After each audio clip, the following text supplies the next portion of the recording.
Hi friends, welcome to our channel. అంగన్వాడీలో ఇచ్చే ఎగ్స్తో అయితే ఎగ్ కర్రీ చేయబోతున్నాం ఫ్రెండ్స్.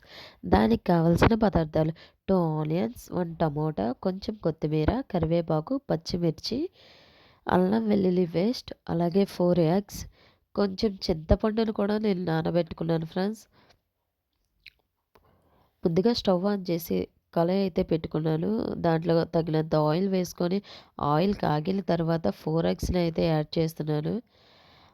4 ఎగ్స్ కొంచెం గోల్డెన్ బ్రౌన్ కలర్ వచ్చేంతవరకు అయితే ఫ్రై చేసుకుంటున్నాను ఫ్రెండ్స్. ఫ్రై అయిన ఎగ్స్ అన్నిటిని తీసి పక్కన పెట్టుకుంటున్నాను.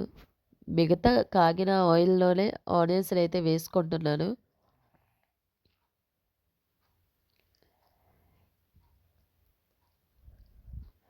ఆ ఆనియన్స్ వేసి బాగా కలిపిన తరువాత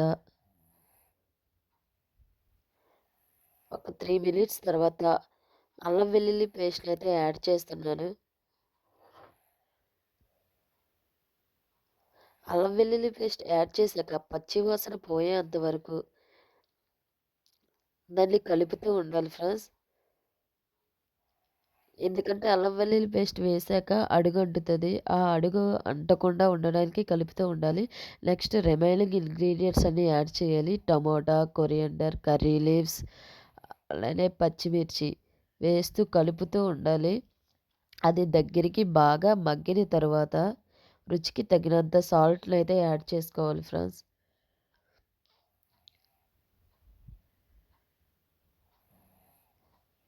సాల్ట్ అయిపోయాక ఇంకా 1 టేబుల్ స్పూన్ నేను కారంను కూడా యాడ్ చేసుకుంటాను. 1 టేబుల్ స్పూన్ కారంని యాడ్ చేసుకుంటున్నాను.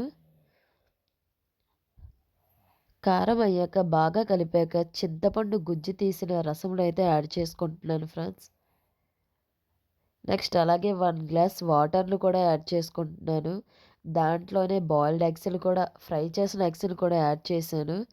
యాడ్ చేసి ఒక 10 మినిట్స్ మరిగిన తర్వాత ఆయిల్ పైకి తేలేంత వరకు మరిగాక మన ఎగ్ కర్రీ అయితే రెడీ అయిపోయింది ఫ్రెండ్స్. గ్రేవీగా టేస్టీగా అయితే ఉంటుంది. Thank you for watching. Please support me.